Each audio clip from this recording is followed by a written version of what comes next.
আশা করি তোমরা সকলে ভালো আছো। তো আমার চ্যানেলে তোমাদের সবাইকে স্বাগতম। তো সামনে রয়েছে আমাদের উচ্চ মাধ্যমিক 4th সেমিস্টার পরীক্ষা। তো উচ্চ মাধ্যমিক 4th সেমিস্টার পরীক্ষায় এডুকেশন আমাদের একটা ভাইটাল সাবজেক্ট এবং প্রচুর স্কোরিং সাবজেক্ট হতে চলেছে, এবং আমরা টার্গেট রাখবো এই এডুকেশনে আমরা 40-এর ভেতর 40 পাবো, কারণ এবার আমাদের যে প্রশ্ন আসতে চলেছে তাতে কিন্তু 40-এর ভেতরে 40 ইজিলি পাওয়া যেতে পারে। এবার কথা হচ্ছে যে আমাদের এডুকেশনে 4টে মূলত চ্যাপ্টার রয়েছে, যে চ্যাপ্টারগুলো হচ্ছে প্রথম শিখন ও শিখন কৌশল, যেটা মোস্ট ইম্পর্টেন্ট এবং ভাইটাল চ্যাপ্টার। তারপরে মানসিক স্বাস্থ্য এবং কল্যাণ, তারপর শিক্ষাগত প্রযুক্তি বিজ্ঞান এবং শিক্ষায় রাশিবিজ্ঞান।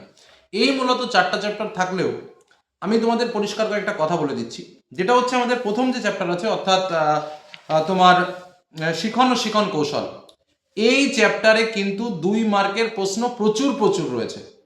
কারণ আমাদের এখানে পরিণমন, প্রেষণা, স্মৃতি, কল্পনা, মনোযোগ, আগ্রহ, আবার ওদিকে তোমার Pavlov, Skinner, Thorndike, gestalt, Bruner, প্রত্যেকের কিন্তু একটা গুরুত্বপূর্ণ। তারপরে আবার তোমার বুদ্ধি, সৃজনশীলতা, প্রত্যেকটা পার্ট রয়েছে। আচ্ছা, মানসিক স্বাস্থ্যের বিষয়টা খুবই সহজ, ওই পার্টটা 2-1 4বার রিডিং পড়লেই তোমরা লিখতে পারবে। শিক্ষায় প্রযুক্তি বিজ্ঞান ও বিষয়টা, সেটাও কিন্তু 2-4বার রিডিং পড়লেই থিমটা তোমরা পারবে। আর এখন সব তোমরা মোবাইলের যে প্রযুক্তিবিদ্যা তোমরা বুঝতেই পারছো, তার উপর অনেকটাই এফেক্ট, 2-1 নোটস পড়লেই ইজিলি বেরিয়ে যেতে পারবে। 4 নম্বর চ্যাপ্টার আমাদের যেটা রয়েছে সেটা হচ্ছে রাশিবিজ্ঞান। রাশিবিজ্ঞানের ক্ষেত্রে আমি একটা কড়া সংকেত তোমাদের দিচ্ছি, সেটা হচ্ছে মিন, মিডিয়ান, মোড, এই 3টে জিনিস ক্যালকুলেশন, সেটা গ্রুপ ডেটার ক্ষেত্রে হতে পারে বা আনগ্রুপ ডেটার ক্ষেত্রে হতে পারে, এই ক্যালকুলেশনের কিন্তু কোনো সাজেশন দেওয়া সম্ভব নয়। এখানে অঙ্ক কিন্তু একটা আসবেই, কথাটা খুব ভালো করে বুঝে রাখো। অঙ্ক একটা আসবেই, এবং তোমাকে অঙ্ক কিন্তু একটা করতেও হবে 100%। কারণ স্ট্যাটিস্টিক্স ইন এডুকেশন, এখান থেকে একটা অঙ্ক কিন্তু তোমরা পরীক্ষাতে পাবেই পাবে, একদম মানে ধরে রাখো। আর শিখন চ্যাপ্টার থেকে কিন্তু একটা 10 মার্কের প্রশ্ন, এই 10 মার্কের প্রশ্ন কিন্তু আমাদের দুটো আসবে। শিখন চ্যাপ্টার থেকে একটা, আর একটা হচ্ছে শিক্ষায় রাশিবিজ্ঞান, এখান থেকেও একটা। অর্থাৎ আমাদের এই দুটো 10 মার্কের কোশ্চেন কিন্তু লিখতেই হবে, কোনো ক্ষমা নেই, এটুকু বলে রাখলাম। হ্যাঁ, 10 মার্কের কোশ্চেন আমাদের দুটো লিখতে হবে, আমাদের পরীক্ষাতে 3টে আসতে পারে, কিন্তু সেই প্রশ্নটা কিন্তু শিখন থেকেও আসতে পারে একটা এক্সট্রা কোশ্চেন, রাশিবিজ্ঞান থেকে আসার সম্ভাবনা কম। অর্থাৎ যদি কপাল খুব ভালো হয় সেখান থেকে দুটো প্রশ্ন আসবে, আর রাশিবিজ্ঞান থেকে একটা প্রশ্ন। এই হলো আমার 10 মার্কস কোশ্চেন।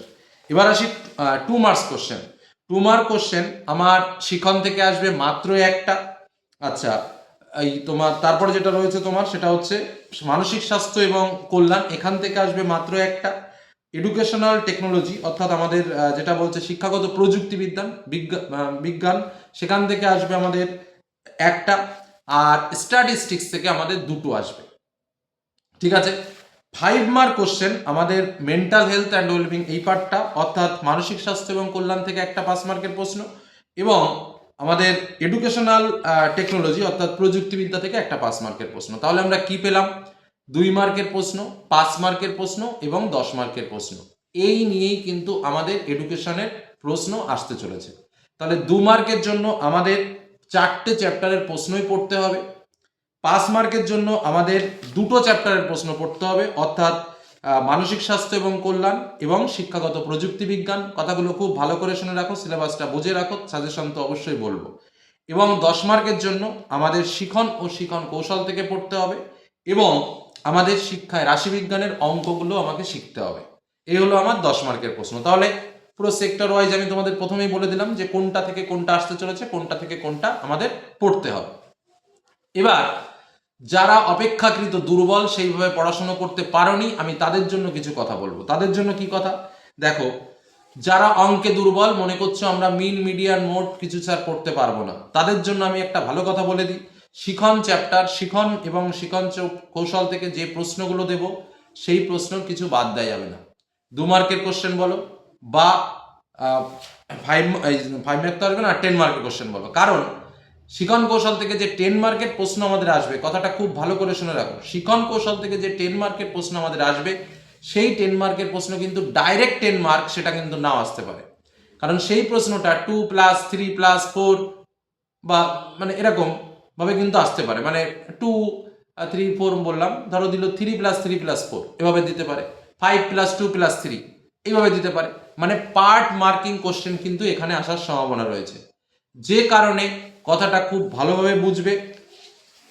আমি যেটা তোমাকে বলতে চাইছি সেটা হচ্ছে ছোট প্রশ্ন অর্থাৎ 2 মার্কের প্রশ্নগুলো কিন্তু আমাদের এই শিখন ও শিখন কৌশল থেকে বেশি পড়তে হচ্ছে, খুবই বেশি পড়তে হচ্ছে। আর পরবর্তীতে আমাদের যারা দুর্বল তাদের বলবো এই শিক্ষাগত প্রযুক্তি বিজ্ঞান এবং মানসিক স্বাস্থ্য ও কল্যাণ সবচেয়ে সহজতম দুটো চ্যাপ্টার, এই চ্যাপ্টার দুটো যেন অবশ্যই অবশ্যই রেডি করে যাও, কারণ সব থেকে অল্প পরিমাণ পড়ে কিন্তু ভালো কমন এখান থেকে পাবে। ইভেন শিক্ষায় রাশিবিজ্ঞান থেকেও কিন্তু আমাদের 2 মার্কে দুটো প্রশ্ন আসবে, সেখান থেকে মাত্র 7-8টা সংজ্ঞা পড়লেই কিন্তু 2 মার্কের দুটো প্রশ্ন আমরা কমন পেয়ে যাব, সে জায়গাটাও বুঝতে হবে। তাহলে যারা অঙ্কে দুর্বল তাদেরকে কি বললাম, আমি একদম পার্ট পার্ট করে বলছি। যারা অঙ্কে দুর্বল তারা রাশিবিজ্ঞানের পার্টটার শুধু 2 মার্কের প্রশ্নগুলো পড়ো, অঙ্কে করার দরকার নেই, শুধুমাত্র শিখন ও শিখন কৌশলের পার্টটা খুব ভালো করে পড়ো, দুটো কোশ্চেনই লিখতে পারবে, হয়ে গেল। যারা পড়াশোনায় দুর্বল ইভেন অঙ্কে দুর্বল তাদের বলবো যে শিখন ও শিখন কৌশলের পার্টটা ভালো করে পড়ো।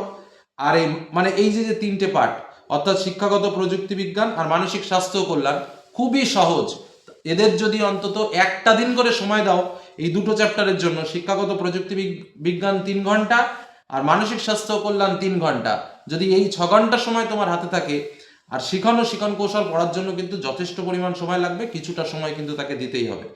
আর অঙ্কটা প্র্যাকটিসের জন্য একটা লং টাইম লাগবে, এই সময়টুকু যদি তোমরা সাবজেক্টের পেছনে দিতে পারো, আর সেই সময়টুকু আমাদের হাতে রয়েছে, অতএব তোমরা কিন্তু একদম 40-এর ভেতরে 40 টার্গেট করতে পারো।